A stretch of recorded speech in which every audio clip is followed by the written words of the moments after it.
Hello, today is Monday, 28th of March 2022, and I am Sam Gerrans from truthinthenews.info, and we are talking with Scott Ritter. Scott, thanks so much for coming on. Well, thanks for having me. I want to talk about Russia and US, Ukraine, of course, but before we get to that, I want listeners to be able to place you in a meaningful context. Now, anyone over the age of 40, as I am, will have heard your name with regard to Iraq. Can you outline what your role was there? Well, I think to understand what my role was in Iraq, I think first we need to understand why I was selected to go to Iraq. I studied Russian military history in college, graduated with a degree in Russian history. Based upon that degree and some limited Russian language capability, I was playing football and drinking beer in college when I was studying Russian, so it probably wasn't the greatest way to learn the language, but I was made an intelligence officer, and I spent 2.5 years with the Marine Corps in their Marine Corps Combat Training Center in 29 Palms, California, doing nothing but practicing to close with and destroy the Soviet enemy through firepower maneuver. I became a specialist in anti-Soviet warfare, and I thought I was going to have a wonderful career preparing to kill Russians, but instead in 1987, December, Mikhail Gorbachev and Ronald Reagan signed the Intermediate Nuclear Forces Treaty, which was banning two entire classes of nuclear weapons that were hazarding the security of Europe, of the Soviet Union, and indeed the world. Because of my background, I was picked to be one of the weapons inspectors, and I spent 2 years working in a missile factory outside of the city of Votkhinsk, monitoring their compliance with the treaty. And during that time, I was able to learn quite a bit about the Soviet Union, about Russia, about Russian military industry, et cetera. And I had a good reputation coming out of that. I got a couple classified commendations from the director of the CIA. So, I feel like that was a good career move. But it also tempered my my approach towards Russians and the Soviets. I entered believing firmly they were the evil empire, and I exited hoping that our two peoples could be at peace forever because they're as human as we are. From there, I went back to the Marine Corps. Saddam Hussein invaded Kuwait, and I ended up in Riyadh, Saudi Arabia, working for General Schwarzkopf on his staff. Because of my missile specialty, I was given the counter Scud portfolio, and I spent the duration of the war working with the U.S. Air Force and U.S. Special Operations, British Special Operations, counter Scud activities, trying to hunt down and interdict Iraqi Scud missiles, which were produced in the city of Votkhinsk, by the way, before they could hit either Israel or the Arabian Peninsula. When the war ended, I left the Marine Corps and was almost immediately recruited by the United Nations. They liked my intelligence background, they liked my arms control background, and they liked my expertise on Iraqi Scuds. And they asked me to set up an intelligence unit, something the United Nations had never had before, its own integral intelligence capability. And I did that. I built it from the ground up. We became very effective. And for the next 7 years, I operated against the Iraqi target. I was a chief weapons inspector on 14 inspections. I did more than 40 trips into Iraq. And I gained unique insight into the final status of Iraq's weapons of mass destruction program, the chemical weapons, biological weapons, nuclear weapons, long-range ballistic missiles they were obligated to disarm, and which in many cases they lied to us, tried to hide them, and we spent 7 years hunting them down and getting the final disposition. I resigned in August of 1998, protesting over U.S. interference in the work of the inspectors. The United States was more interested in regime change than they were disarmament. My job as a weapons inspector was disarmament, and if I wasn't going to be allowed to do my job, I wasn't going to fake it. So I resigned. I spoke out in protest against the U.S. government, and I guess based upon that experience, when the United States sought to go to war against Iraq, and it started in 2002, but finally invaded in 2003, I made the decision to speak out in public, because I think, as I proved in the Gulf War, I'm not anti-war. If you do something wrong, you pay the price, and I'm more than willing to help you pay the price. But war has to be the last option. You have to exhaust all means short of war before you go to war, and war has to be fought on a just cause. There has to be legitimate purpose. And the United States was making a claim that Iraq continued to possess weapons of mass destruction and was seeking to reconstitute weapons of mass destruction. And I had been in a position for 7 years to know exactly what the truth was on that matter. And the bottom line is my government wasn't telling the truth.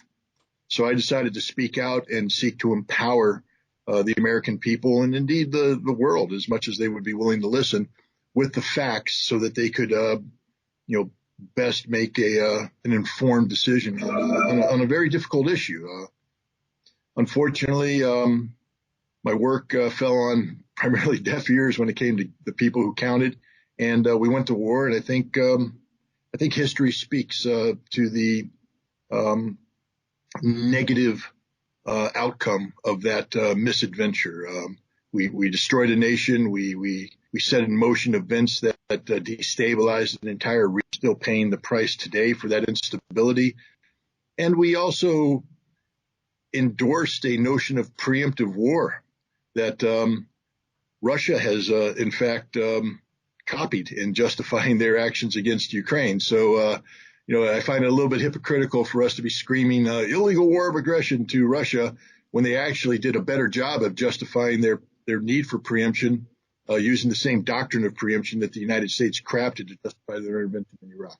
But anyways, that's where we are today, talking about Ukraine, and talking about Russia and what Russia's objectives are. Now, 2 months ago, everyone was an expert on flu viruses, and today everyone is an expert on Russia's military machine and its capabilities, but few really know anything about it or about Russia politically or militarily.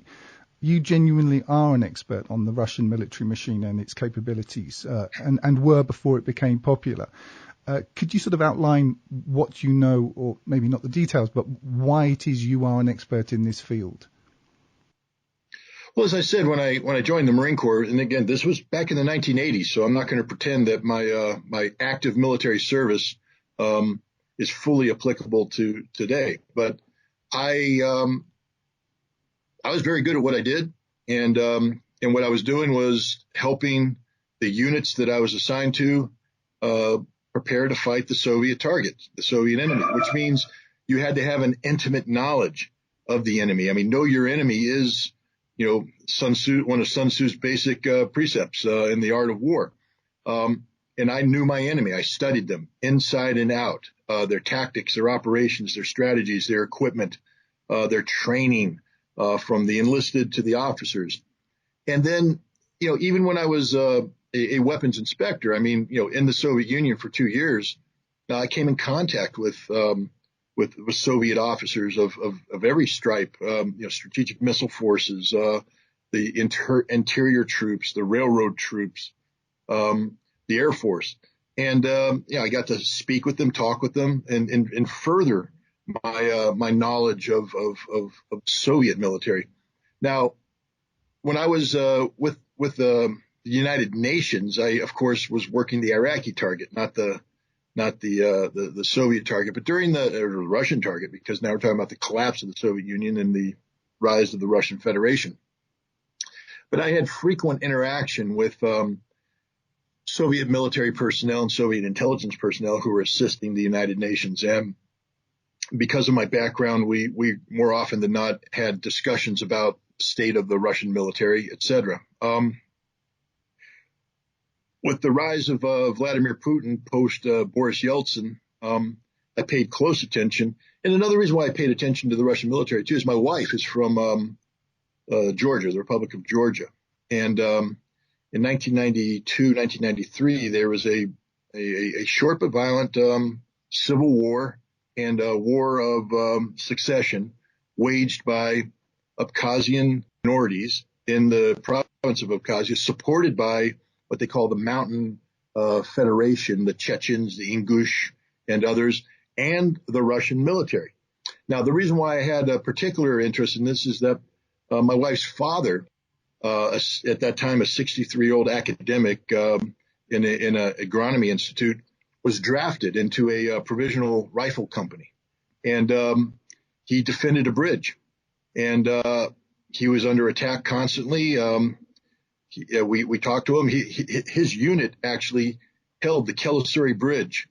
They were the last defenders. Everybody else had retreated. They held the bridge so the final Georgian refugees could flee the city using that direction. He fired his last two magazines from his AK-47, and then he went into the hills and tried to escape too. But talking to him afterwards, I was very curious about the tactics, the strategies on the Georgian side, the Abkhazian Chechen /Ingush side, and the Russians. So I furthered my detailed study there. In 2008, Georgia once again engaged the Russians in a very brief war, 5-day war, I think, in August of 2008. And was, again, using my connections, I talked to both Russians and Georgians. And it was clear to me that the Russian army was up to task. They won, but they won through the application of mass. Tactically speaking, the Russians even admitted that they were outfought by the Georgians, who were trained by U.S. Marines. So I'm very proud of our role there. But, tactics and battles, logistics do, artillery does, air power, tank. The Russians had all of that. But, I recognized that the Russian military wasn't very good to make improvements. And then I watched as they did for the 6 years, watched the Russian military totally revamp itself. And the proof was in the pudding when in 2014, the little green men were scurrying all over Crimea, a completely different military force, very professional, comprised not of conscripts, but of contract soldiers. And then I watched from 2014 on as the Russians refined and expanded their capabilities to fight by proxy or through advisory capacity in the Donbass and in Syria. And so I've traced all this. I've traced, pretty much every aspect of the Russian military enterprise. So I consider myself to be fairly well informed. I won't pretend that I have any insight to Russian military capabilities beyond that which is freely available in the public. I can make a lot of informed speculation by contrasting what I read and see today with what I experienced in the past. I can extrapolate, but I'm not going to sit here and tell you that I have a secret source in the Pentagon who whispers highly classified information in my ear. I simply don't. I just consider myself to be, informed and capable of informed speculation about Russian military affairs. I'll share my source with you after the show. The war in Ukraine is presented in the West as an act of Russian quote-unquote aggression. And the entire context or background is cut out of the discussion. I would say that in reality, Russia's hand has been forced by Western aggression over decades. And I think this point is important, by unambiguous bad faith on the part of the US and its NATO allies. Can you speak to that, please? Certainly. First of all, I think anybody who lived in Russia during the 1990s understands what the definition of bad faith is when it comes to how the West approached Russia in the post-Soviet era. The abuse of a very bad president, Boris Yeltsin. I don't have much to say that's good about him, but what I will say is that even though he did everything possible to appease the Clinton administration, his good friend Bill Clinton, as he called it, the Clinton administration abused him egregiously. I mean, the proof is in the phone calls. The Clinton presidential library has released transcripts of the phone calls between Yeltsin and Clinton during this time. And if you read them, you feel bad for Yeltsin. somebody you normally wouldn't feel too bad for. You feel bad for him because he's literally debasing himself, begging, pleading for the Americans to live up to their promises and to be the friends they claim to be. So we come out of the 1990s seeing Russia totally debased by the United States. The United States is not there as a friend of Russia. The United States is there as somebody who facilitates what I call the carpetbaggers, the economic exploitation class who came in and worked with oligarchs who had taken advantage of Yeltsin's corruption to steal the state wealth of the former Soviet Union and make themselves wealthy at the expense of the Russian people or the former Soviet people, because this oligarch class is alive and well and living in Ukraine and elsewhere. But Vladimir Putin comes in, and he's sort of the man who no one would have ever picked to be president of Russia. His rise is a matter of history. Let me just silence that. We're going to start over so you can cut. No, that's fine. All right, we'll just go through the all too human thing of having your phone on when you're doing an interview. But no, his rise was, it's a matter of speculation, and you read in between the lines. But I view his rise as being legitimate. I view it as being the byproduct of a very intelligent, ambitious man who, from what I've read, lacks the corrupt nature of other post-Soviet officials. This guy was clean. He had good intent when it came to doing the duties he was assigned. And he was assigned the duty of being president by Boris Yeltsin. And he ran for president. I think he won the first election by 53%. It wasn't an overwhelming victory. He had to prove himself to the Russian people. And he came in with an approach that I have a cat that's trapped. I have to rescue this cat. I tell you what, rescue that cat and we'll just carry on. But Putin became president in 1999, actually, but he won his election in 2000, and he had a different take on presidential leadership responsibilities than Yeltsin. Yeltsin, I think, had this confused notion of democracy and economic, the democracy attached to capitalism equals the economic well-being of the nation. That was derived from his very strained relationship with Mikhail Gorbachev and the issues of perestroika. Putin didn't have any of that baggage. During this time, Putin was a KGB officer working in Germany. He was a counterintelligence officer, a very low grade, low level. I mean, he's lieutenant colonel, but in the Russian military, no, that's not what you think it is. It's even lower than his American counterpart in terms of ultimate responsibility. The Russians tend to push responsibility, up, and so a lieutenant colonel in the Russian military may have the responsibility of, say, a colonel in the American. But I'm not denigrating Putin. I'm just stating a matter of fact that we're not talking about the head of the KGB. We're not talking about the guy that was running German operations. We're talking about a lieutenant colonel staff officer working in a headquarters in Germany.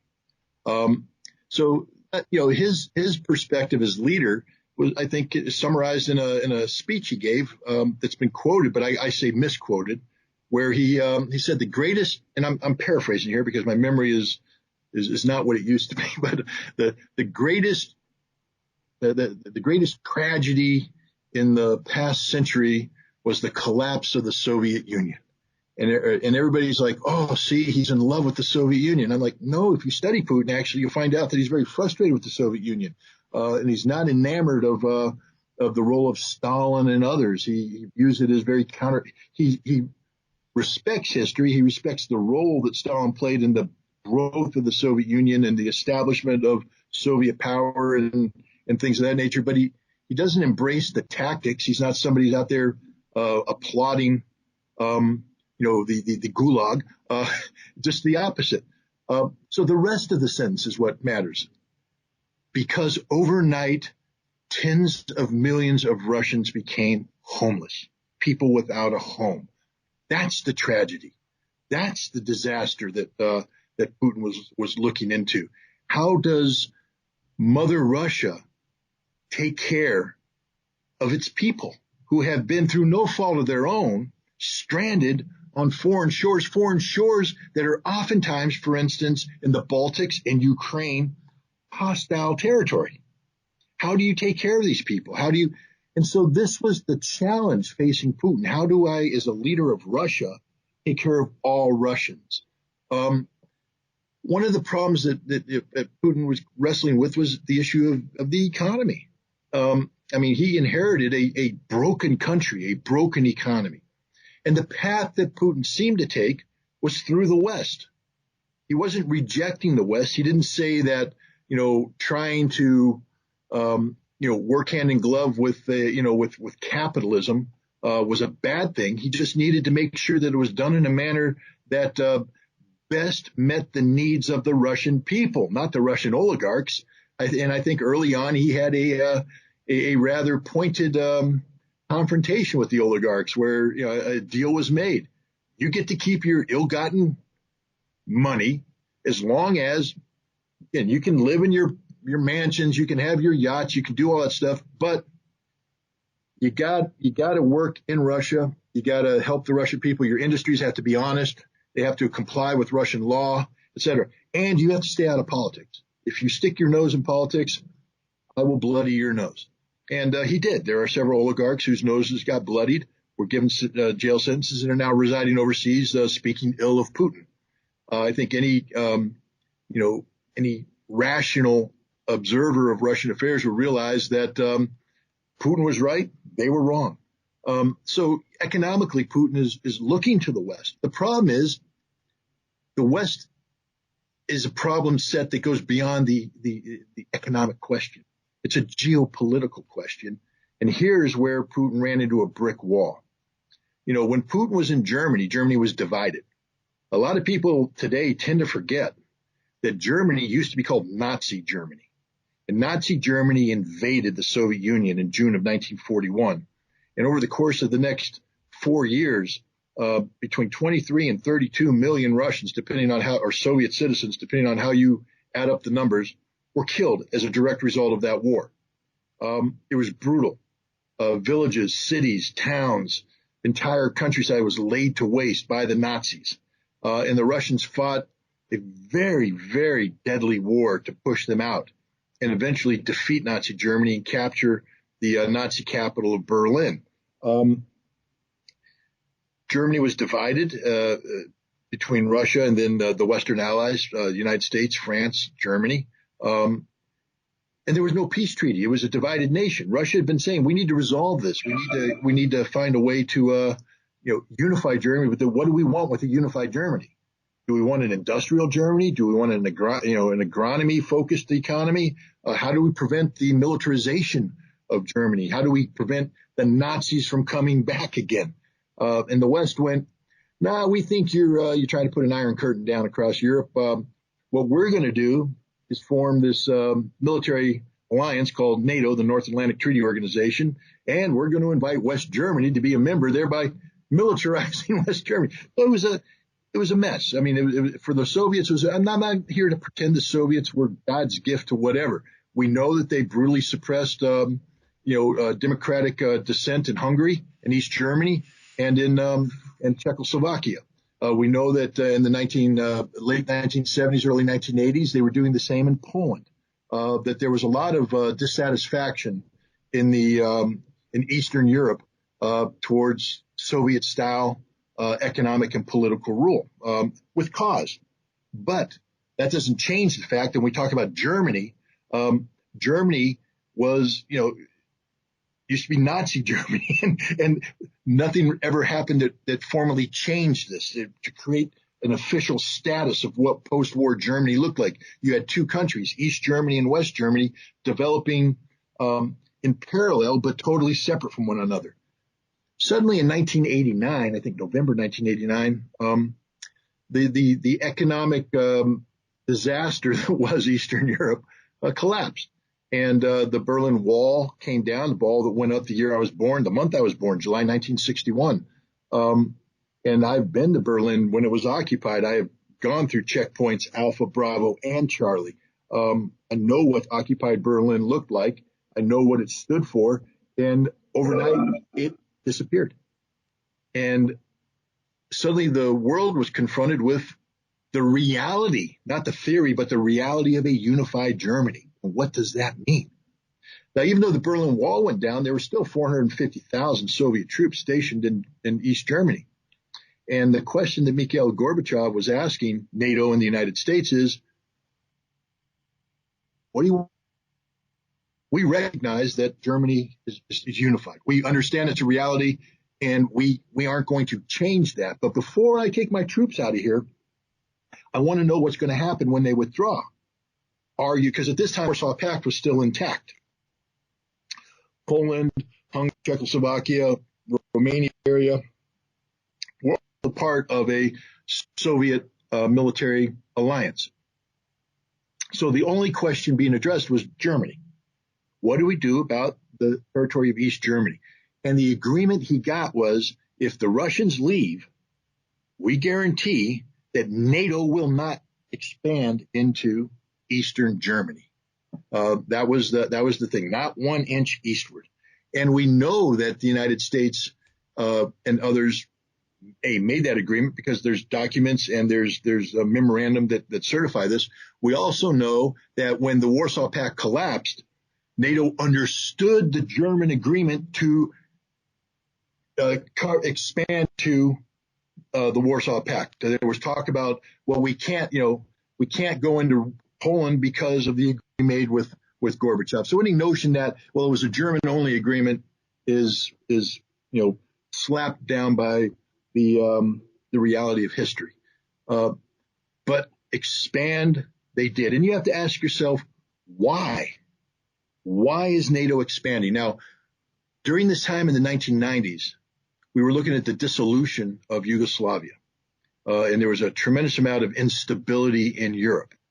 And there was a lot of concern in NATO that if the former Soviet client states in Eastern Europe were left to their own devices, that this instability could spread throughout Eastern Europe. And so the feeling was, if NATO can expand and bring these nations in and teach them how to be viable democracies, we can instill security, which is, I think that's a great idea.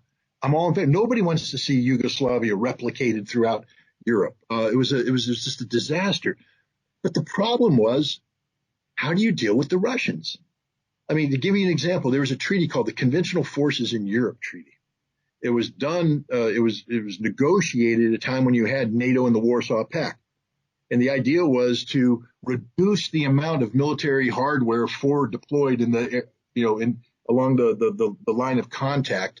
So you eliminate the potential of a accidental war, to reduce the amount of military hardware, pull it back, eliminate it, so that you can't have an accidental war, to lower the tension. Great concept. But then NATO expanded.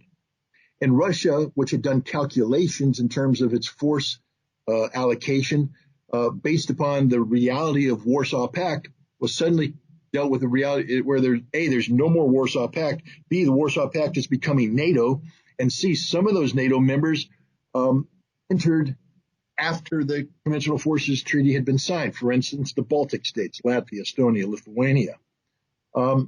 And so when Russia said, well, hey, what about these 3 new Baltic guys? Don't we have to renegotiate this treaty to take into account? The Baltic states were excluded. NATO purposely kept them out of it, which meant that you basically had a giant land-based aircraft carrier in the Baltics that NATO could build up whatever forces they wanted, and Russia was prohibited from responding in kind because of the CFE requirements. So Russia withdrew from the CFE. they said, no, this isn't in our interest. But, Russia wasn't the first to withdraw from these treaties. Another thing that happened is in 2000, George W. decided that the anti-ballistic missile treaty was no longer convenient to American objectives. The treaty that was signed in the 1970s, I think 1972, the purpose was to recognize the reality of mutually assured destruction. I mean, both sides had thousands of nuclear weapons, and we were starting to build missile defenses because we were operating on the concept that if we can shoot down their missiles, somehow we can win a nuclear war. And both sides went, this is insane, because the more missile defenses we build, the more upgrades we give to our offensive game. We're bankrupting each other, and the bottom line is we're just going to kill each other anyway. So why don't we just accept at face value the notion that if there's a nuclear war, we're all to die, and the best way to prevent a nuclear war is to ensure there is no defense against a nuclear war. And so anti-ballistic missile treaty did away with that. But because of the way Clinton dealt with Yeltsin in the early years of the Putin administration, there was a feeling that Russia's concerns were irrelevant.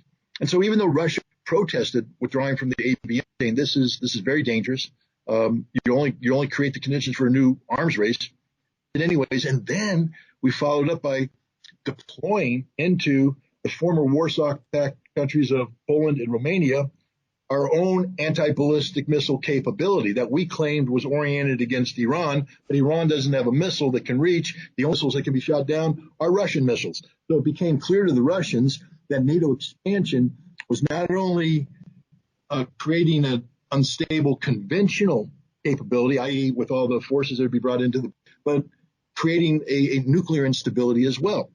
Then, of course, Donald Trump followed up with the withdrawing from the INF treaty, the treaty that I was involved in, creating a whole new potential for an arms race. And the bottom line is, in 2007, this is pre-INF treaty withdrawal, Putin spoke to the Munich Security Conference, and he gave a speech that, if you're objective, will go down in history as one of the greatest speeches given by a world leader in this century. And it may go down as, by the time the century ends, it still may be one of the greatest speeches. It is a classic. A man who was invited by the conference to come in and play the role of subservient Russian leader, and instead lecturing the collective West on the sins that they have committed against the world, and how their vision of a unipolar world that gravitates solely around the United States was counterproductive to the world, and that the alternative of a multipolar world, inclusive of Russia as one of those major powers, was the new reality. The West didn't respond well to this. Suddenly, Putin speaking up in defense of Russian interests was seen by the West as a threat to the West. NATO stopped being this organization that was worried about European security and started redefining it as a bulwark against a revitalized Russian power. So NATO became a hostile organization to Russia. And this went on. So everything that occurred after that, the conventional forces, the INF treaty, was seen by Russia not in the context of, the least harm it could do. It was part of a context of an overall strategy by the West to confront and contain Russia. And Russia was warning them. I mean, in 2008 at the Bucharest, I believe, summit, NATO formally invited Ukraine and Georgia to be members of NATO.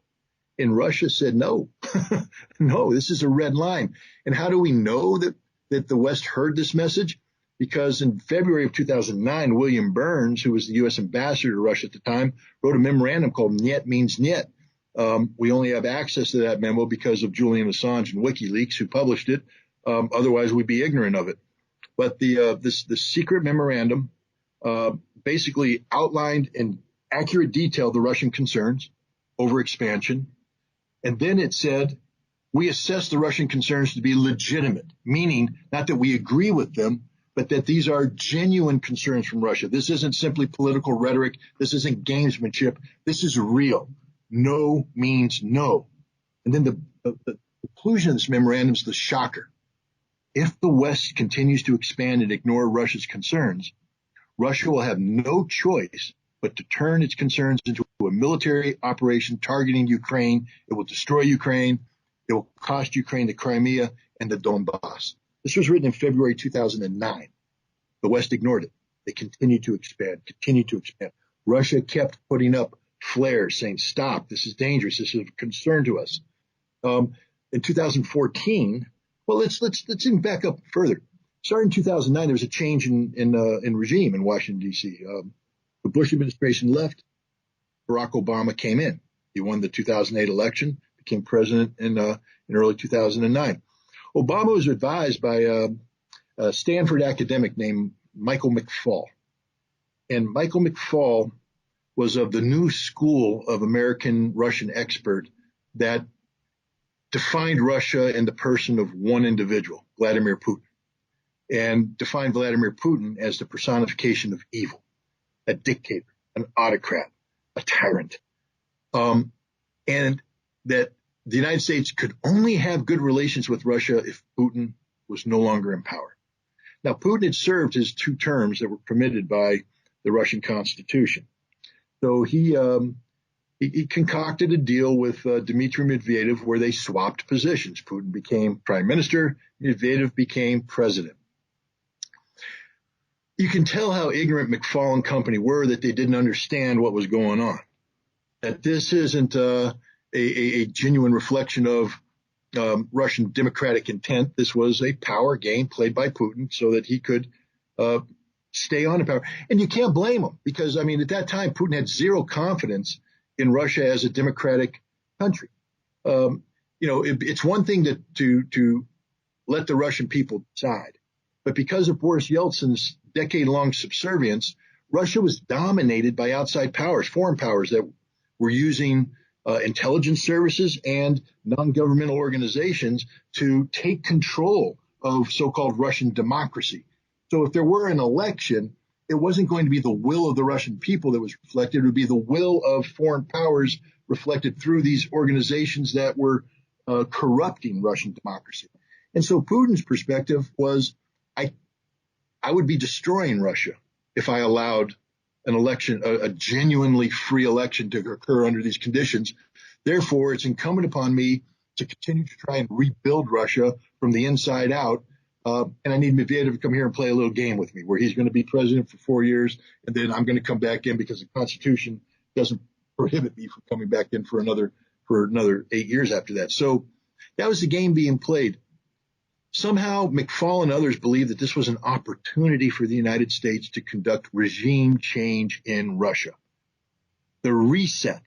If you remember Hillary Clinton's famous photograph with Russian Foreign Minister Sergei Lavrov, where she has the little yellow box with the red button with the misspelled word reset. It means something totally different, and they're pushing it and they're laughing. It wasn't a reset of relations with Russia. It was a vehicle of empowering Dmitry Medvedev to stay in power, to deny Putin the opportunity to return to power. And the United States spent 4 years trying to conduct regime change in Russia. They all but begged Medvedev to run again for president.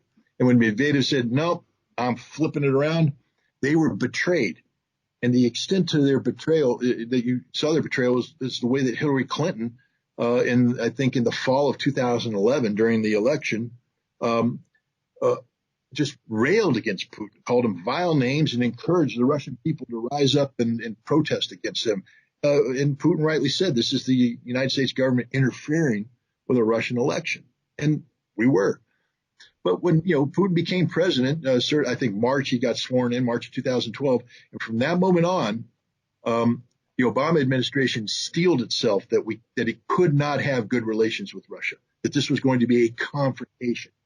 And now the strategy of how do we confront Russia and diminish Putin, strain Putin, comes into play, which leads us to the events of 2013, 2014 in Ukraine.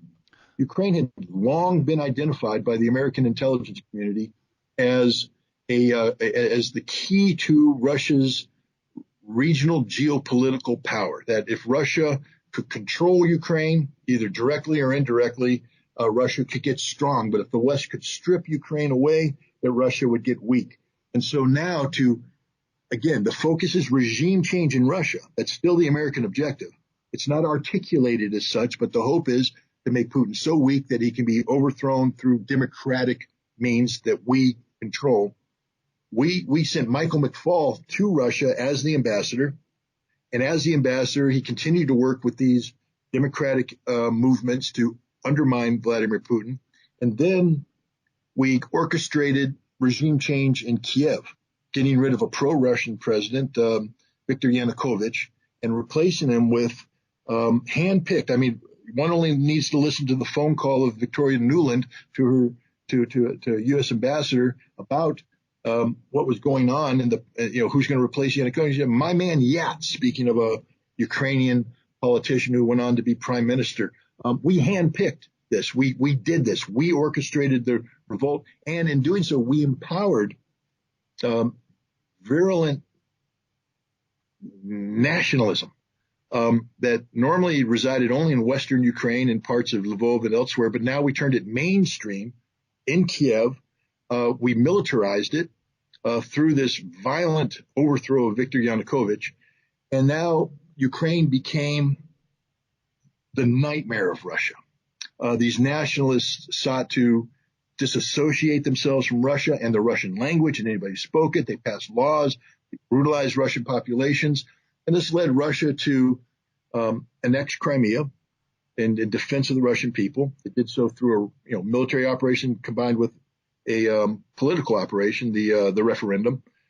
And then in eastern Ukraine, in the Donbass, in Lugansk and Donetsk, before that happened, the nationalists went down to Odessa and brutalized a pro-Russian demonstration there, stuffed 150 people into the House of Culture, set it on fire, and between 40 and 50 people died because of that. And this is, so Russian speakers were starting to fear for their safety and security. And when the nationalists turned their eyes on Donbass, the Russian speakers there became a separatist movement, declared independence. Russia didn't recognize this independence early on, but they declared independence. And then Russia provided assistance for them to defend themselves from what they deemed to be Ukrainian oppression. This led to an 8-year war, a conflict that, if you listen to the words of Viktor Poroshenko, the president before Zelensky, he gave a speech where he said, "Your children will live in fear in basements.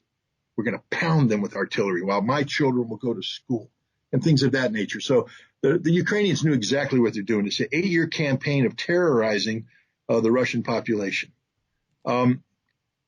Russia sought a peaceful outcome for this, a negotiated outcome through the Minsk Accords. And in 2015, the Minsk II agreement was negotiated through what they call the Normandy format. That is, with Germany and France working with the Ukrainians, with the Russians there in a supervisory, not supervised, but observing capacity.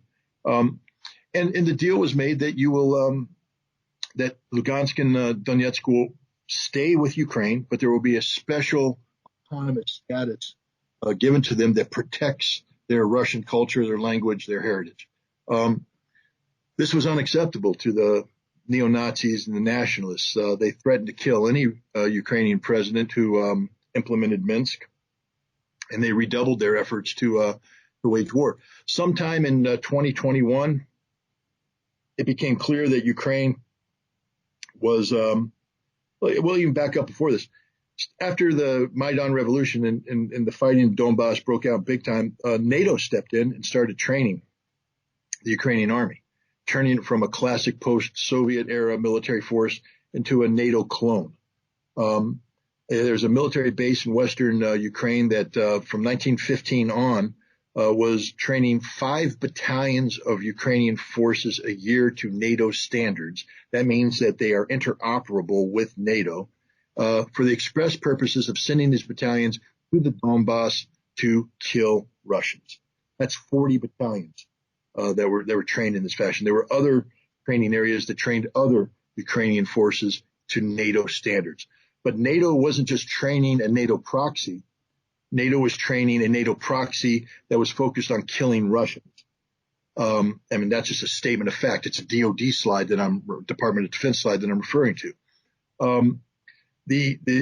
In 2021, it became clear that this new NATO proxy army, and I say NATO proxy because Ukraine had been trying to join NATO but was unable to do so for a variety of reasons, most of which is they don't qualify to be NATO members at all. But they had this army that was a de facto proxy of NATO.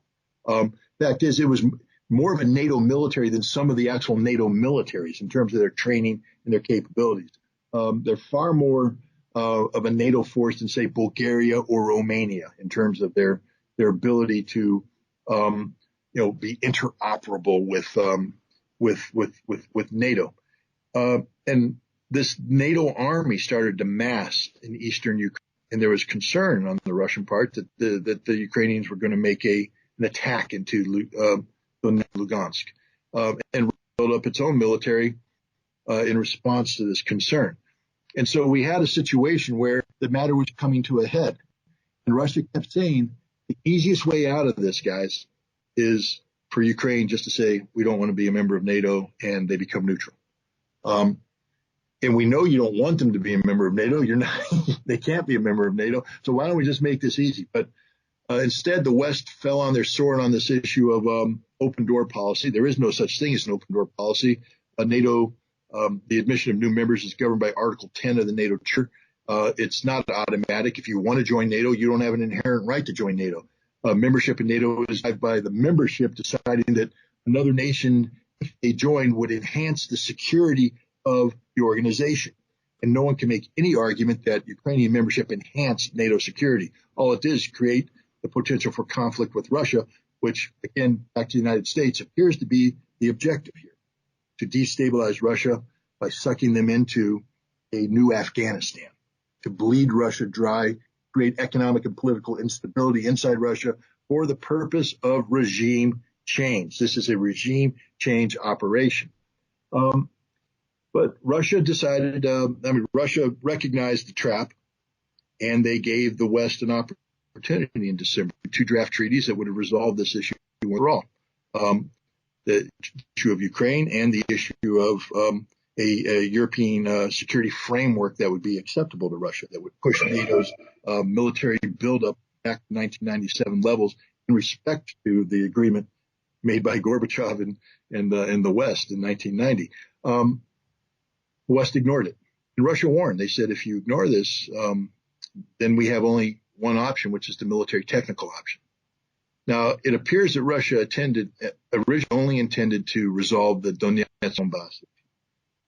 But when Ukraine massed significant forces, and we're talking upwards of 60% of their military capacity into eastern Ukraine, it became clear to Russia that this force would cause a problem. So they needed to expand their military operation to fix these 60,000 Ukrainian troops in place to isolate them while Donetsk and Donbass was, or Donetsk and Lugansk was liberated.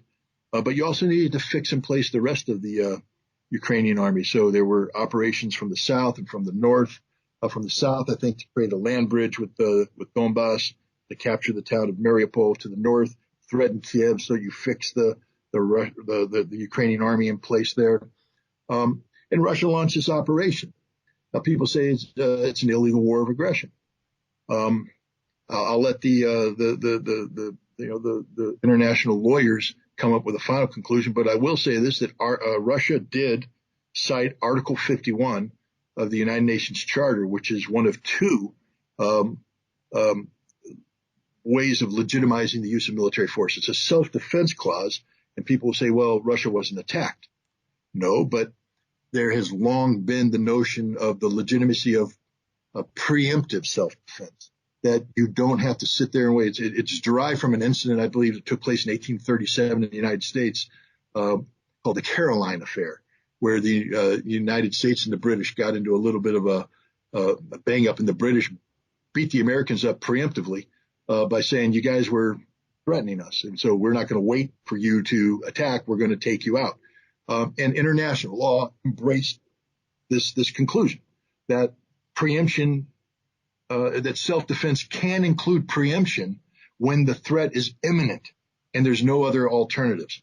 So from the Russian perspective, the threat posed by the Ukrainian military ready to attack Donetsk and Lugansk was imminent. Now people will say, well, Donetsk and Lugansk are part of Ukraine.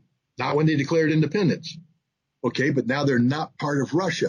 Yes, but now we can thank NATO because Article 51 doesn't just speak about member states of the United Nations, because people say even if they're independent, they're not UN members.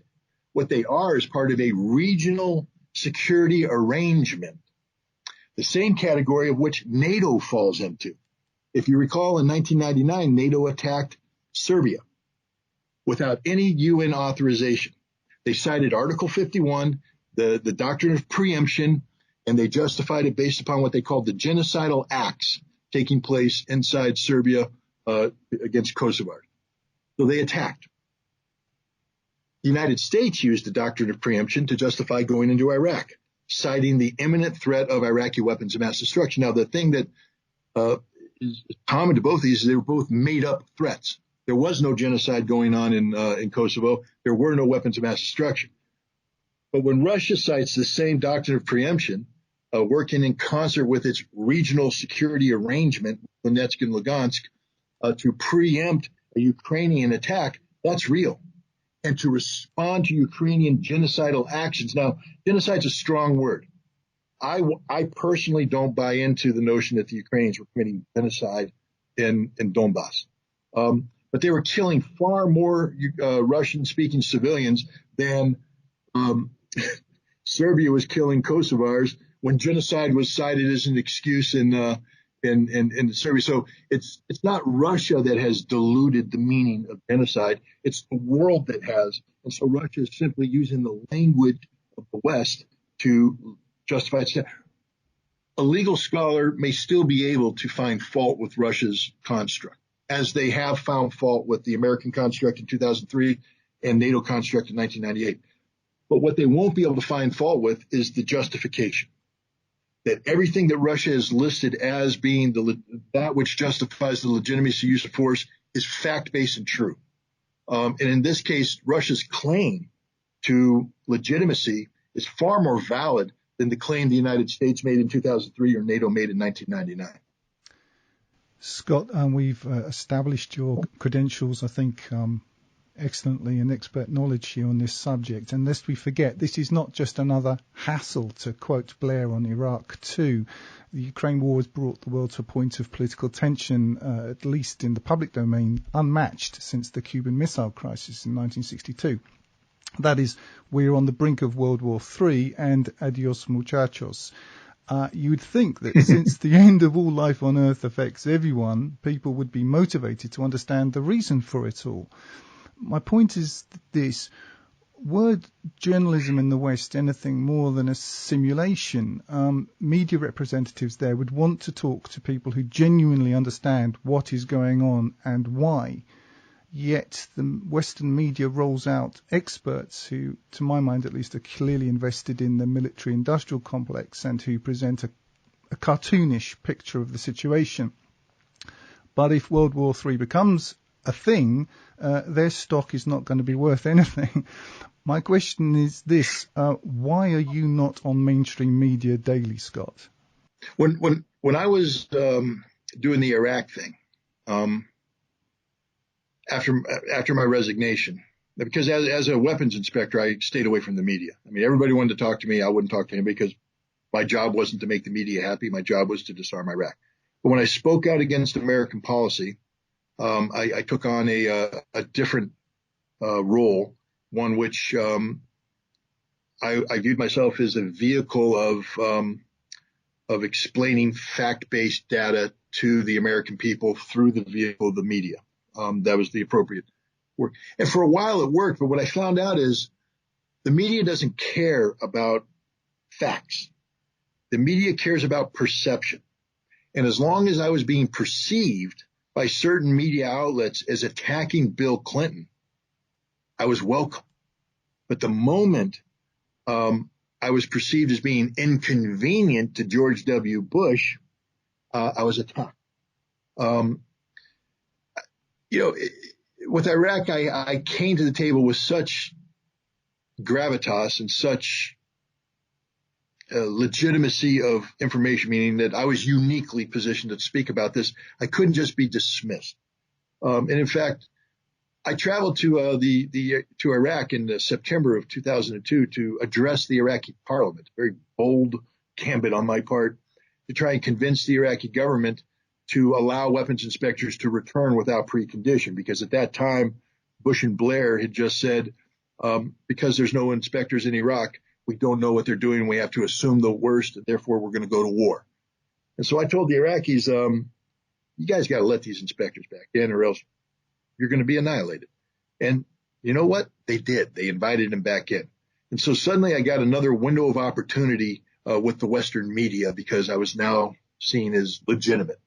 CNN invited me to their headquarters, and this was in early October. And I actually appeared before a panel of 60 producers and talking heads and executives who grilled me. Literally, I was put on a chair in the middle of this circular auditorium, and for about 2 hours I was grilled to test my legitimacy.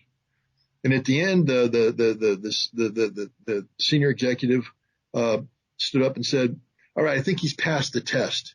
He's one of us now. You guys can feel free to use him anytime you want." And they said, "Scott, let me show you around." Now, this is in October of 2002. The American people are still under the notion that we're going to let inspectors go in and do their work, that we're going to exhaust all means short of war before going to war, etc. This guy walked me into the CNN war room. They were already in contact with the Pentagon to shape the information war leading up to the war. They already were designing the graphics. They were already identifying journalists who would be embedded with American military forces. The decision had been made to go to war. CNN viewed that decision as a business opportunity. So anything that deviated or threatened CNN's money-making ability off this war was deemed as a threat. And I became a threat because I wasn't buying into CNN's mad rush to war. I was buying into letting the inspectors do their job to prevent a war. But I bring that up as, is my personal experience in watching how the media takes its marching orders not from truth, but from the government. They buy into the government narrative, and then they recruit the people necessary to sustain their narrative. The people you see on TV are not experts in the subject. The people on TV are people who are willing to subordinate intellectual curiosity and genuine expert opinion to the sustainment of a narrative that the network has bought into, which is linked to where it makes its money, government policy. And this is what we see today.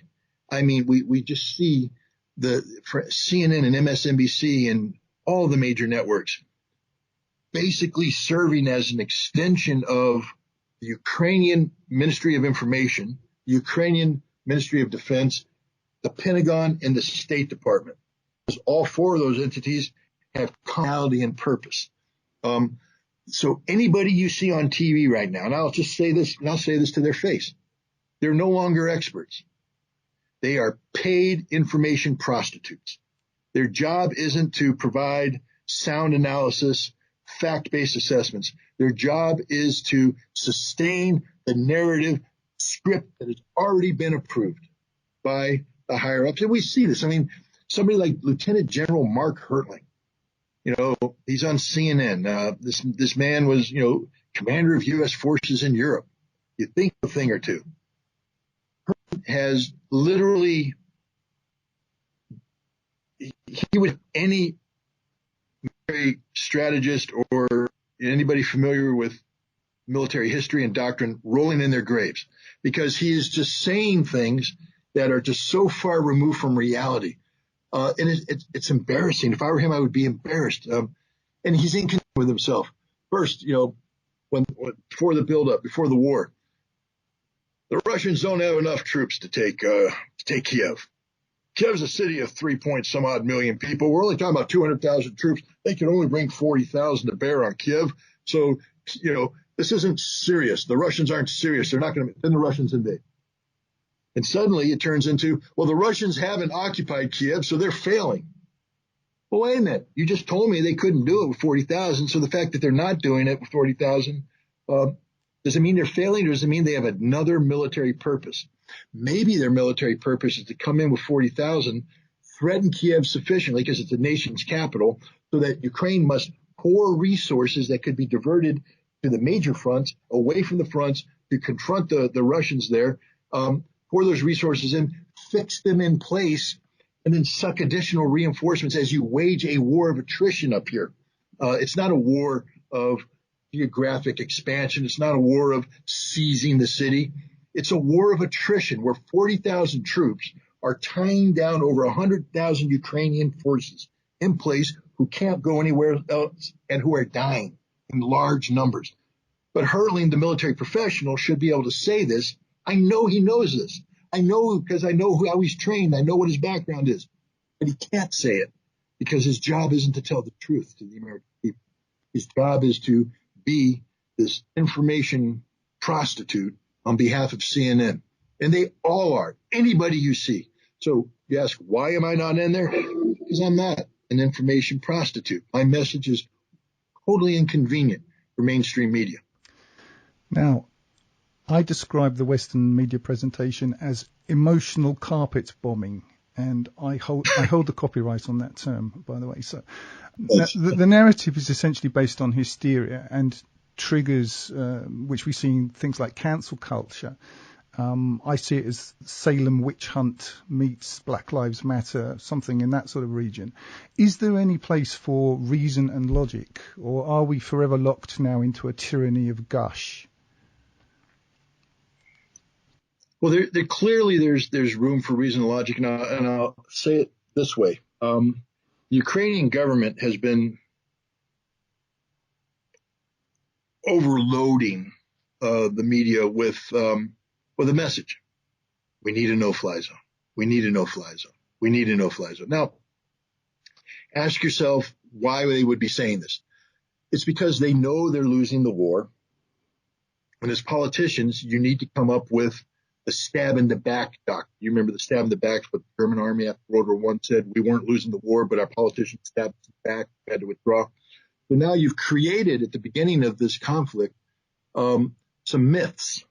The ghost of Kiev, that pilot ran around ace in one night, multiple aces over multiple nights. Total fabrication, didn't happen. The 13 brave heroes of Spider Island who, or Snake Island, whatever the name of the island is, who gave the finger to the Russian ship. Didn't happen. Didn't have total fabrication. Didn't happen. And other things. I mean, things designed to demean the Russians. Because the whole idea is at the beginning, they were playing this game of information warfare, trying to influence a Russian population into losing faith with the war and therefore their politicians to achieve, I come back to the number one policy objective, regime change. So, things such as, the Russians have no communication security. We're intercepting everything. Well, that's just absurd. Russians have some of the finest communication security the world has ever seen. The Ukrainian government manufactured this. And then the Ukrainian government, realizing how stupid they sounded, didn't say that it was the Russian radios that were necessarily insecure. It was that the Russian troops who had, for operational security purposes, all their cell phones and electronic devices taken away from them, which is smart, which would, in violation of operational security, rob Ukrainian citizens of their cell phones so that the Russians could call home on those cell phones. Now, again, I just think that's stupid because as an officer or an enlisted, an NCO, if I took away your phone because it's an operational security, problem, and I suddenly see you at the phone, that's a good way to get a bullet. Because you're in combat, you're threatening the security of the entire unit. But moreover, I got a phone. I got a little 4-digit number I got to put in there. I got eyeballs that have to be looked at before this thing can be opened up. So what, the Russian service members just pick up the phone and it automatically works all the time? They can open it up and make phone calls on it. The concept is absurd. It's absurd, obscene, and yet people buy into it. They're intercepting their comms. Logistics failures. They don't have fuel. They don't know how to change their tires. These are an all conscript. I mean, all these lies are put out there to create the notion of a failed Russian offensive for political purpose. But as the war goes on, the people on the ground know the truth. And the truth is the Russians are annihilating the Ukrainian military. It's not even a close fight. Now, before I go on, let's understand. We're not talking about the Iraqi military here. We're not talking about a large organization well-trained in 1991 that was annihilated on the field of battle, and then over the course of a decade never had the chance to reconstitute itself because of economic sanctions. And so when the United States invaded in March of 2003, we're looking at the shell of an army that literally had no ability to defend itself or its country. No, the Ukrainian army, 260,000 strong, is a NATO army trained to NATO standards with NATO equipment, NATO communications, NATO leadership. This is a very lethal force. And I don't think anybody should denigrate them. You can question their politics. The Waffen SS, disgusting ideology, fought like demons. So I'm not going to denigrate the Ukrainians on the defense. I'm not going to denigrate them as military fighters. These guys are fighting hard and they're fighting good. They're professional. The Russians are beating them. The Russians are beating them badly, but it takes time. When you're fighting an enemy of this size and this capability, you don't roll through them. You have to grind them down. You have to be very careful with your tactics because, God forbid, you expose yourself, they're going to slap you down. That's why there's 1,400 dead Russians. Because Ukrainians, when given the opportunity, will kill Russians in large numbers because they're that good. So the Russians have to go slow. They have to be very meticulous. And I'll give you another thing. In normal combat, modern warfare, the civilian to combatant ratio is 1-to-1. That's just the way it works out. It's tragic. But for every dead combatant, there should be a dead civilian. And this is under normal war. I mean, that's not war crimes. That's just the way it is. Right now, if you look at the Russian numbers, let's say 1,400 Russians, and they're talking about 14,000 Ukrainian dead. And I think that's a very conservative number, but we'll so we're talking, 15,500. So in theory, there should be 15,500 dead Ukrainian civilians. They're not. There might be a couple thousand, 2,000, let's say 3,000. But 3 goes into 15 5 times. So your dead combatant to civilian ratio is 5-to-1. Ask yourself why. It's not because the Ukrainians give a damn about their people, because they're the ones digging into residential neighborhoods. They're the ones opting to fight inside urban environments. They're the ones holding civilians as human shields. That number is 5-to-1 because Russia is carrying out one of the most restrictive military campaigns imaginable. When the Russian military doctrine requires overwhelming firepower to be laid on an enemy and then follow through with a mass attack that steamrollers, and they can't do that because they don't want to kill civilians. They don't want to destroy civilian property. So they've had to revise their entire doctrinal approach to war. And in doing so, they've suffered egregious casualties. The Russians are sacrificing Russian soldiers to minimize civilian casualties. This is the reality of the war. A 5-to-1 combatant to civilian casualty rate is unheard of. But the Russians are doing well. The Ukrainians are losing. Now we come back to the question. You talked about rationality.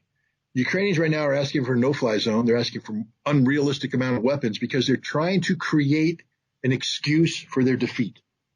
They know they've lost. They know the truth. They know they have no more fuel. Tank without gas is just a coffin. They know they have no more ammunition. An artillery piece without ammunition is a coffin. They know they're running out of food and water. Their men are tired. They haven't slept. There's no reinforcements. Tired, hungry men are either going to die or be taken prisoner. This is a reality throughout. So we're going to see the rapid collapse of the Ukrainian army in short order. The Russians have already said that of the 24 major formations, all 24 have been destroyed as cohesive combat units, and you're looking at their component parts that are fighting on the battlefield. Component parts which consist of highly trained men, well-equipped, well-led, who are still deadly. You don't want to pretend that the Ukrainians don't know how to kill Russians. They do. And so that's why the Russians are going in a very measured fashion. But the West has rejected the call for a no-fly zone. Why? Because they understand what the consequences would be. They understand that if you try to impose a no-fly zone, it's not just about flying airplanes over Ukrainian airspace. It's about taking out Russian air defense, that you would have to engage in a major military operation against Russia at a time when Russia has said anybody who does this will find themselves on the receiving end of pain like they've never felt before. That's a paraphrasing, but Putin said something of that nature. Now, in Russia also, if you look at their military doctrine on the use of nuclear weapons, Russia has said, we won't use nuclear weapons first, but we will use nuclear weapons in certain circumstances. One, if you attack us with nuclear weapons, we're going to nuclear attack. And two, if you do something with conventional forces that threatens the existential survival of Russia. And Russia has said that Ukraine is a matter of existential survival.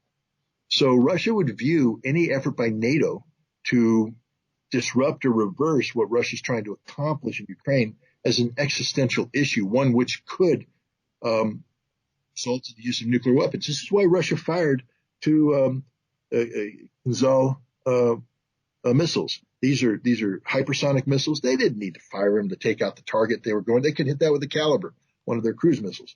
They fired to send a signal that we have these weapons. You can't stop them, and they'll hit anything they want to, and we can put nuclear weapons. We can put nuclear warheads on them. So if you really want to play, come on in. We got the game. NATO and the United States, they don't want to play that game. That answers the question of, is there room for rationality? The answer is yes. But the problem is that rationality only exists in an extreme portion of the overall discussion about what's going on. And what happens when irrationality takes over down here? The Russian victory, I believe, is going to be dramatic. When an army collapses, it collapses big time. One only takes a look at, for instance, the Battle for France in 1940, where the French army and the British army resisted until they collapsed. And then, boom, it's over. Dunkirk, Paris falls, France surrenders.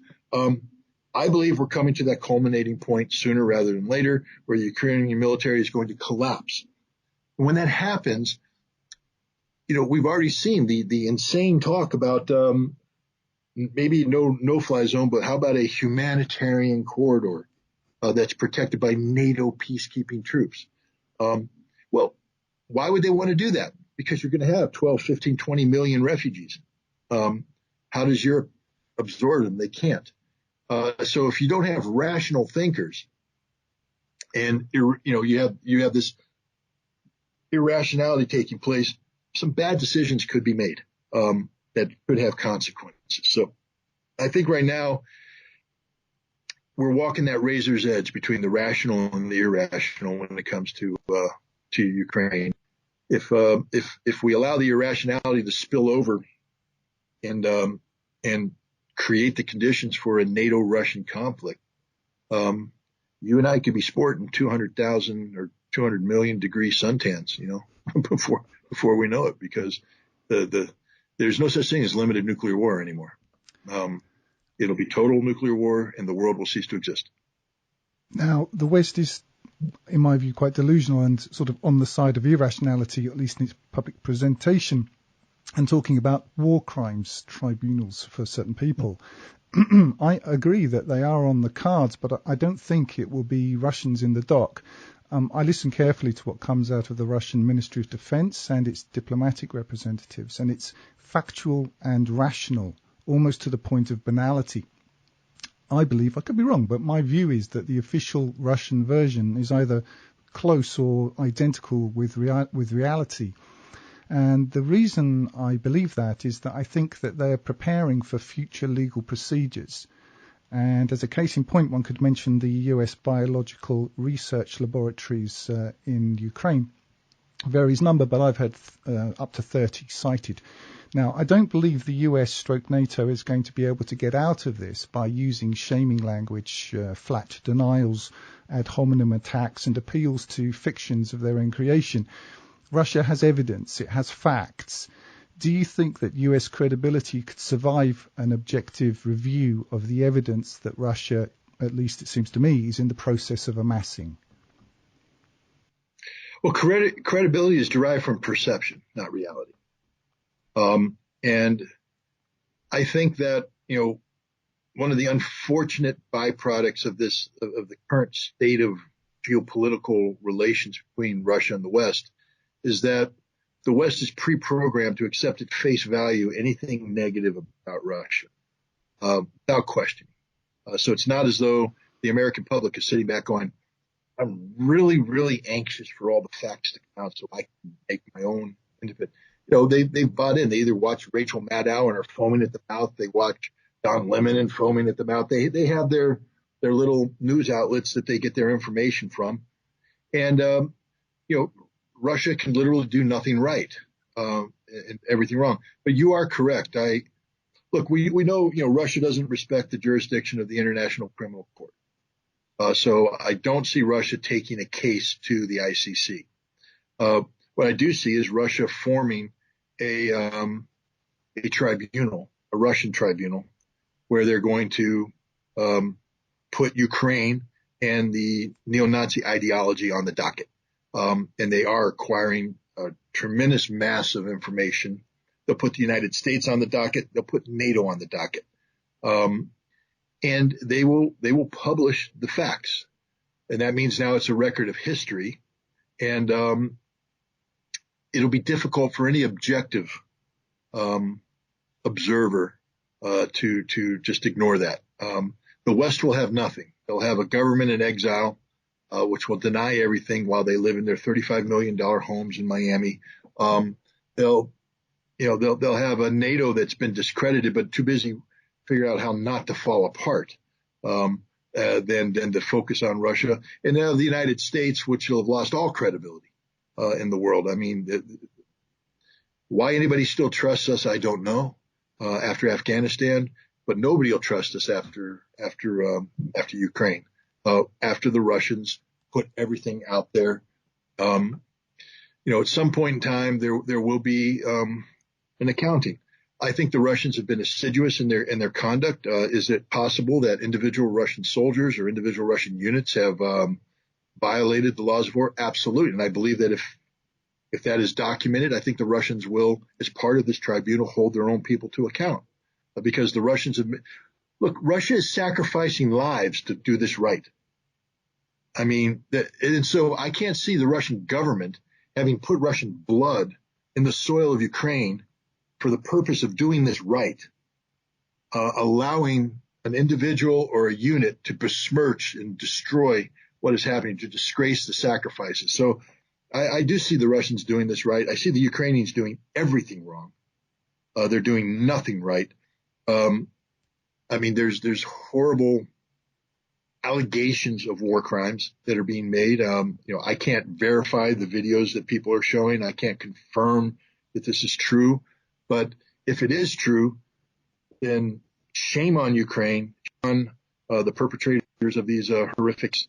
And I am confident that Russia is all the evidence necessary to hold these people to account for a tribunal legitimate jurisdiction. Now, senior Russian officials such as Sergei Lavrov speaks of the distinction between rules-based international order and law-based international order. And this distinction is central to the shift, which I believe we're living through, from a unipolar world to a multipolar world. And perhaps it's also expressive of the feelings versus facts kind of polarity, which characterizes the difference between current Western and Russian worldviews. Can you speak to what people like Lavrov mean when they talk about rules-based and law-based international systems or orders?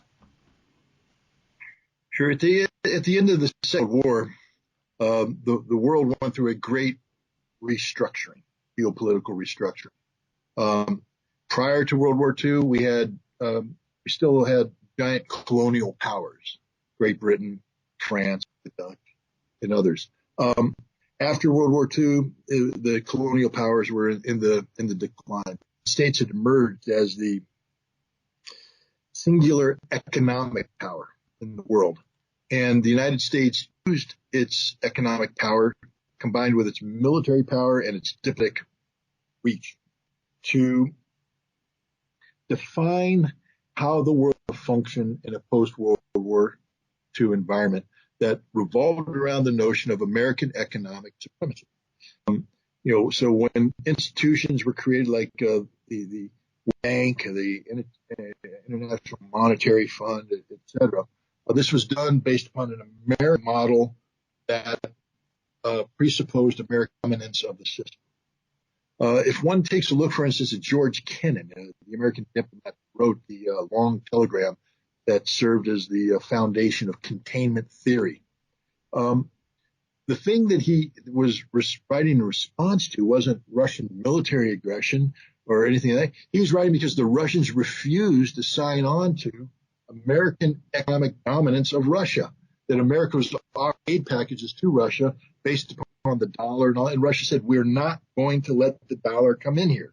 That isn't going. The Soviet Union said, we're not going to let the dollar come in here. We reject that. And so Kennan was saying that the obtuse nature of the Russian rejection of American economic hegemony will lead us down the road of, further confrontation, et cetera, that could expand to this, that, and the other thing. But it was the Russians rejecting, or the Soviets rejecting, American economic supremacy.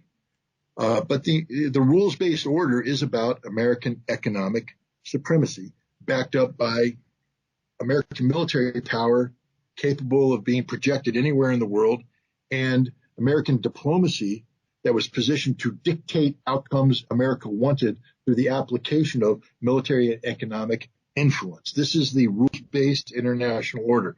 You need to wipe that away because that sounds fancy and just say what America says goes. That's what the rules-based international order is. What America says goes. Now, we created in parallel to this something called the United Nations Organization. It had a United Nations charter that took on the force of international law. It was the defining document for international law.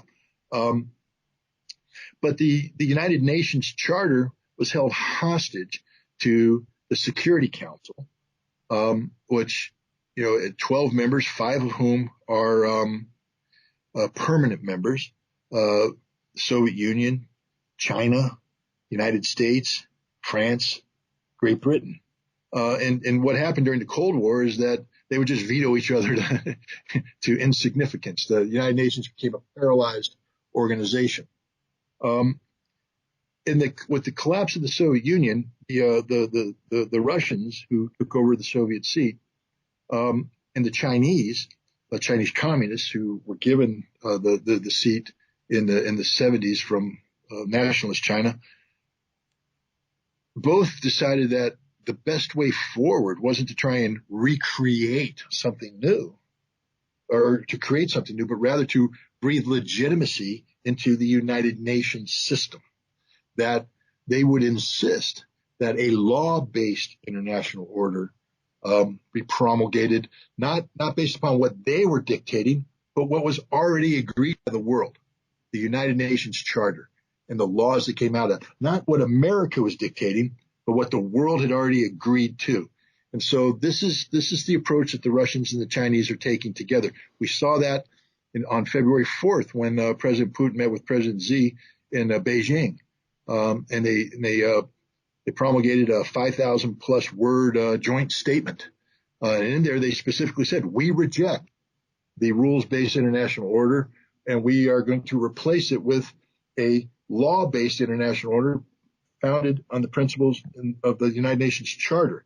And I think this is the direction they're going, because a law-based international order based on the Charter sustains the idea of multipolarity, meaning that the world doesn't gravitate around the United States. The world actually has a number of polar concentration, centers of gravity that work together to create a harmony. And that's the Russian and the Chinese approach. It's scary for the Americans because everything we have is linked to our self-proclaimed unique status as the world's indispensable superpower.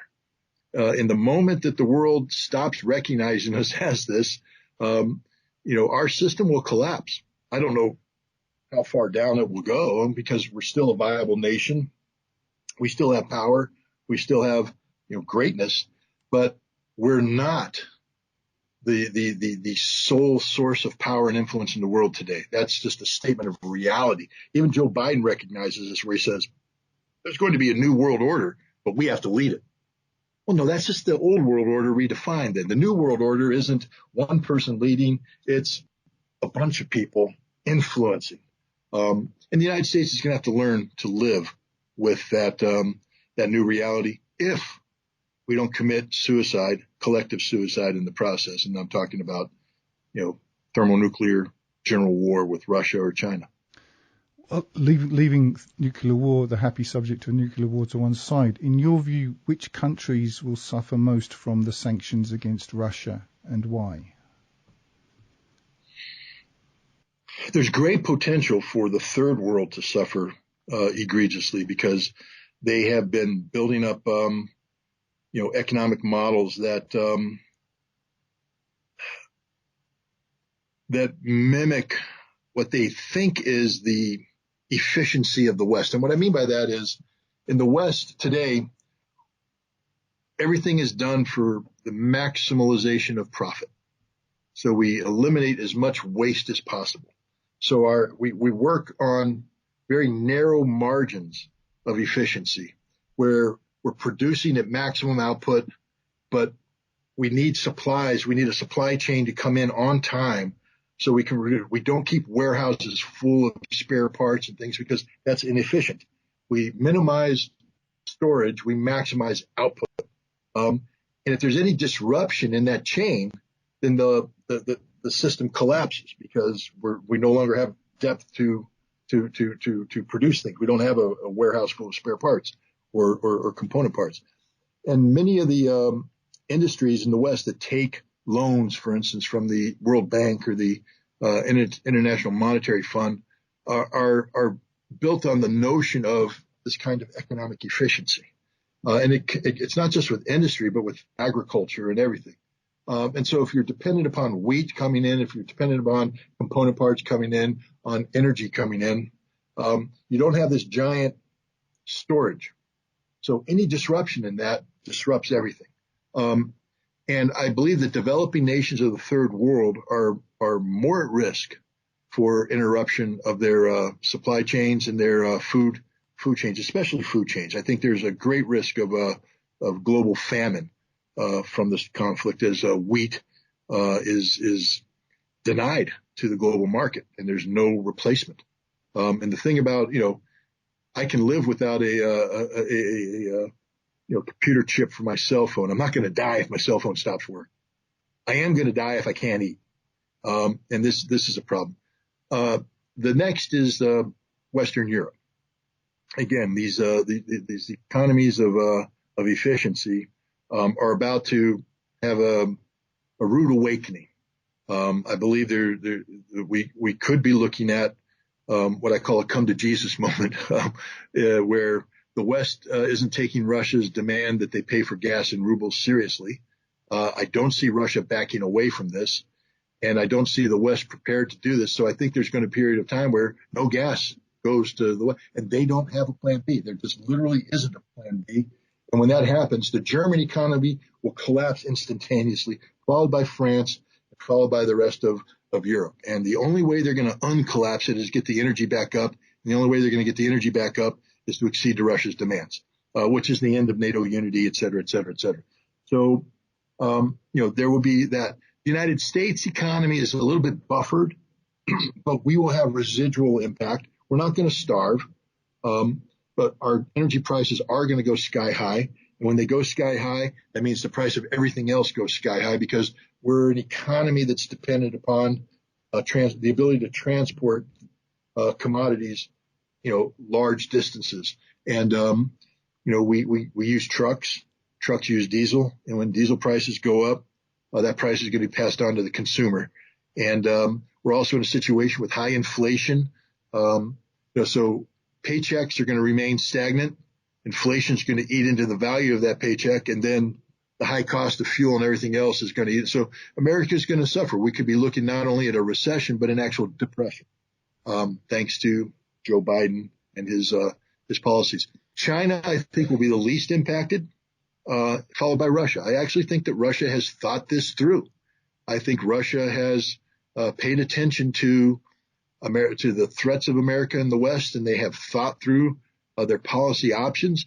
There will be pain. There will be inconvenience. But I don't see any of the Russian people going hungry. They may not get, brand name cheese. They might have to eat, subpar Russian cheese. I like Russian cheese, but, I'm just saying that, they may not be able to drink, champagne made in France. They might have to drink champagne made in Armenia. But you know what? So what? That's inconvenient. It's not the end of the world. They're going to have jobs. They have what the world needs, and going to find a way to get it. And I think the world that's going to get it is the developing nations. That's why you don't see India jumping on the sanction bandwagon. You don't see Brazil jumping on the sanction bandwagon. You don't see South Africa. You don't see China. There's Argentina, Mexico, all these nations that understand the reality of the global economy, and that the future isn't the rules-based order, but the law-based order. They're going to do okay because they're going to be able to tap into this trans-Eurasian economic reality that China and Russia are building, and are able to build much faster because of the West's divorce from Russia. Russia was married to the West.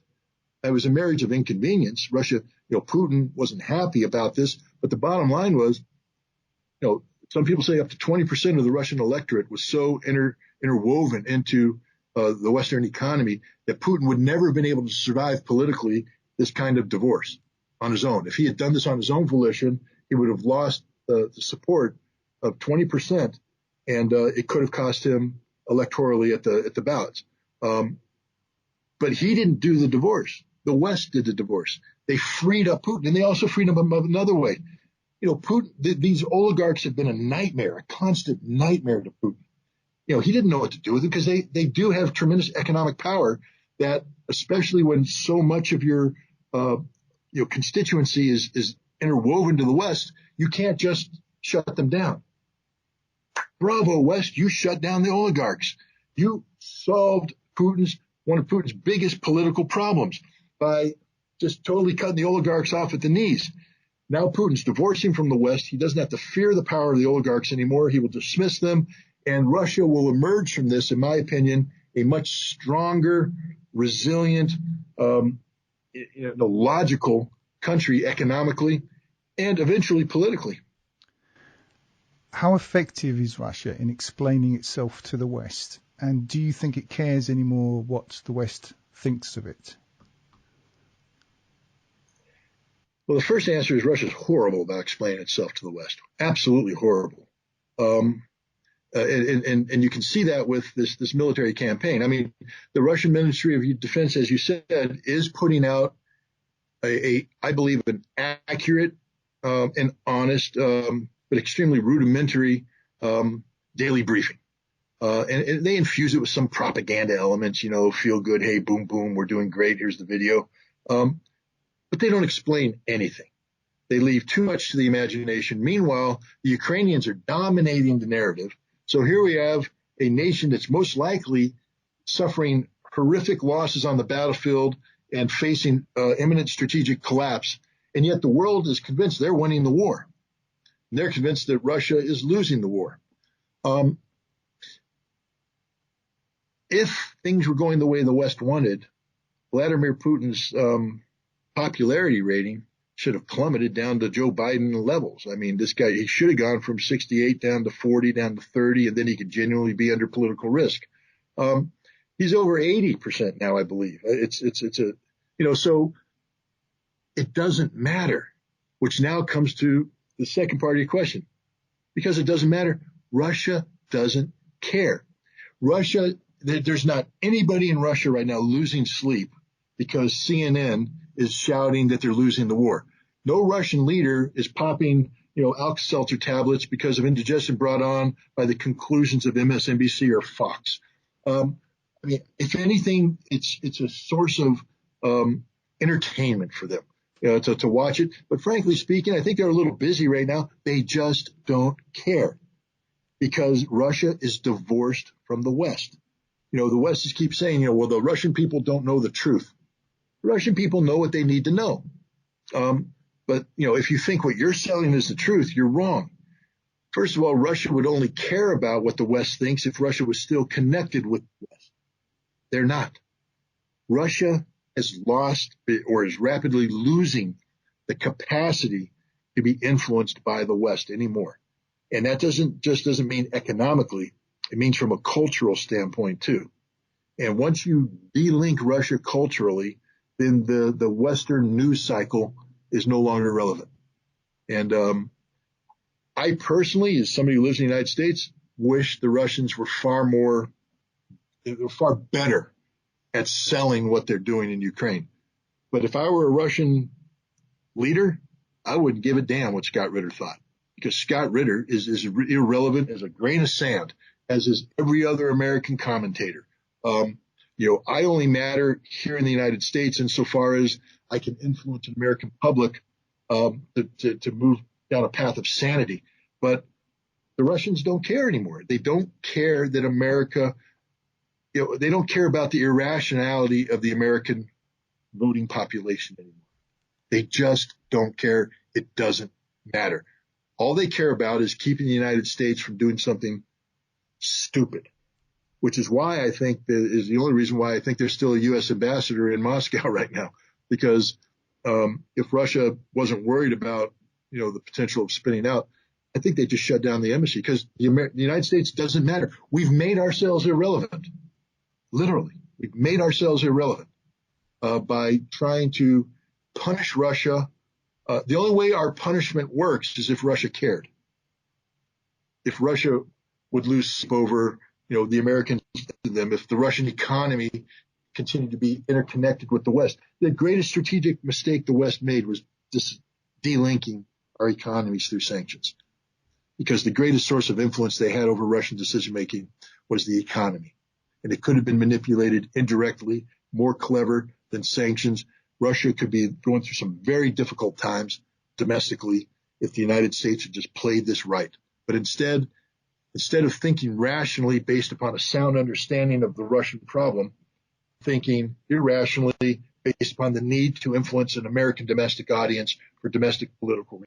This is all about Joe Biden looking good going into the midterm elections. That's all this is about. On a scale of 1 to 10, I know you've got to go quite soon, but on a scale of 1 to 10, with 10 being the maximum, how far do you think that Putin's actions in Ukraine are expressive of his country's legitimate interests? 10.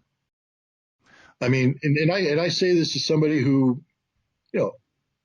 I have sympathies for Russia. I appreciate Russia, but I'm for damn sure not a Russian, and I don't want Russia to do anything that hurts my country.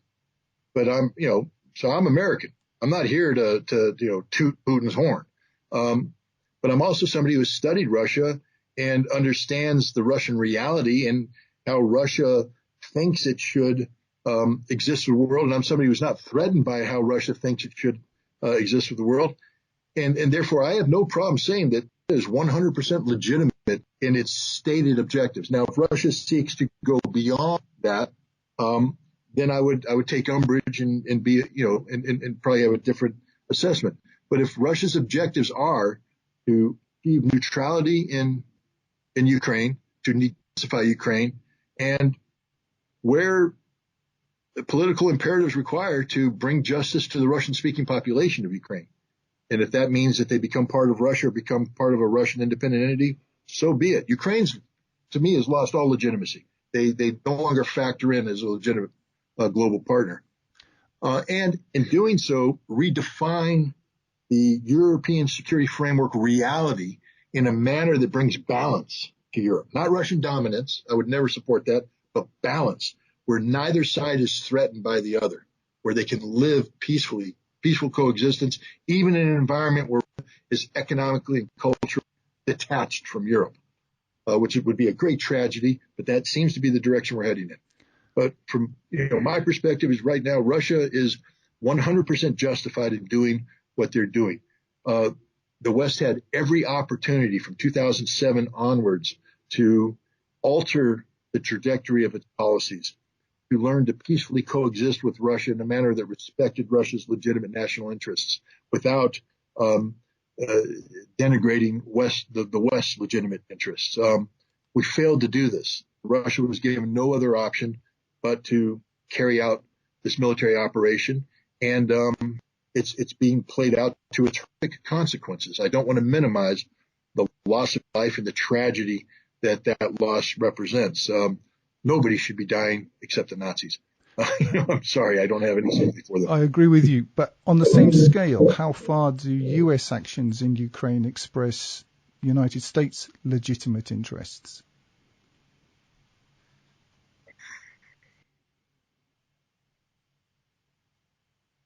I think the United States has a legitimate interest in issues of sovereignty and issues of self-determination. In that we have a legitimate right to defend the sovereignty of other nations and their sovereign right to self-determination.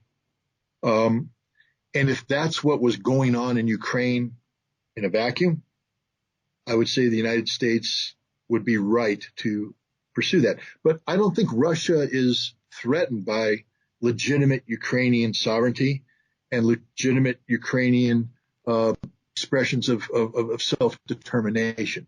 It's when sovereignty and self-determination becomes perverted by other agendas to have a distinctly anti-Russian narrative attached to them that Russia takes umbrage. So in the United States could have, and again, but nothing about Ukraine represents an existential threat to America. So even if this was purely about self-determination and sovereignty, this is, we're talking about a 2 out of 10 scale here on a day. But because this is about, confronting Russia, destabilizing Russia, etc., America has no credibility in Ukraine. In fact, if it's possible to make it even a negative credibility once we find out more about these political research facilities, because anything that goes away from trying to defend Ukraine to an illegal offensive biological war capability being developed that singled out Russia as the sole recipient of whatever is being developed. I'm not saying that's what it was, but we don't know. But I'm saying that on your scale, there's got to be some room for some negativity here, because if the United States was up to truly nefarious actions, then it doesn't deserve a 0 rating; it deserves something worse. Now, I know you have to go quite soon, but is there anything that I haven't asked that I should have asked that you think is relevant to this topic that you'd like to add? Well, the only thing I try to point to as many Americans as I can. The Russians aren't perfect. Russia makes mistakes. The Russian system produces professionals. Their military system produces military professionals. Their diplomatic system produces diplomatic professionals. Their civil service produces, extremely well qualified professionals. And these are the people that run Russia. There is a government. At the head of that government is a president named Vladimir Putin. But the notion that Vladimir Putin is this all-seeing, all-powerful dictator who wakes up in the morning and snaps his fingers and things magically happen is absurd. Vladimir Putin is an executive authority, a very powerful one and a very influential one. The man has been in power for 22 years. There is no Western equivalent. So the mere fact that he knows how Russia works and he has been successful at making Russia work for 22 years only magnifies the impact he has on the Russian system, but it doesn't negate the Russian system. The Russian system exists, and the Russian system defines Russia. And the West needs to respect that Russia is a nation that has legitimate national interests that go beyond the individual who the title of president. And the sooner the world realizes that while Russia may lose some efficiency and some focus if Putin were to be replaced, Russia would stay the same. That the same objectives that Putin is trying to achieve in Ukraine would remain Russia's objectives. End of story. So stop focusing on Vladimir Putin and start focusing on Russia. And if you do that, the solution to the problem of Western relations with Russia will emerge. It will become obvious. But if you turn this into a Boris and Natasha cartoonization based upon the demonization of one individual, you're never going to come up with a solution to the problem, because you can't solve a problem until you accurately define the problem. And if you're defining Russia as being singularly focused on Vladimir Putin, any solution you come up with isn't going to solve the problem. Well, as somebody who's lived here for 20 years, I agree with everything you said, to be honest with you. Thank you so much for taking the time to tell us about what the real situation here is. But I'd be remiss not to ask you if you have any work that you think people should know about, and also how can people find you? Well, I mean, right now, I'm sort of a Luddite of technology, but I almost singularly work on Twitter in terms of my social media. So anything I write, I put on Twitter. And then I've tried to perfect the 288 character synopsis of critical events. So, at Real Scott Ritter on Twitter is probably the best way to get something. And I will plug the fact I just finished a book called Disarmament in the Time of Perestroika. And it's basically a history of the first 3 years of the treaty, told from the perspective of not just the inspectors, but the Soviet perspective of what was happening during Perestroika. And it's extremely relevant because I think the lessons of disarmament, the importance of disarmament that we learned in 1988 to 1991 need to be relearned today in the current environment. Maybe it's time that we find a way to get an NF treaty and bring Russia and the West together, common cause to reduce the risk of nuclear war for everybody. And then that could be used as a building block to improve relations. So I honestly plug that book. It's will come out sometime in the fall. Excellent. Sounds like a plan as well. I mean, we want to minimize the opportunity of all-out nuclear war. I can't even believe we're even saying this. It's bizarre. Scott, thank you so much for coming on the show, and very much for having me. I do hope that you'll be willing to talk to us again. Where it's convenient for you, I'll be able to do so. Excellent. Many thanks. Thanks to everyone for listening. I'm Sam Gerrans from truthinthenews.info. And this show accepts no advertising, nor is it affiliated with any government or company, and its content is copyright free. Truthinthenews.info is supported entirely by voluntary contributions, so see truthinthenews.info if you would like to help keep this boat afloat. Remember to subscribe and turn on notifications to get to the next thing the moment it happens.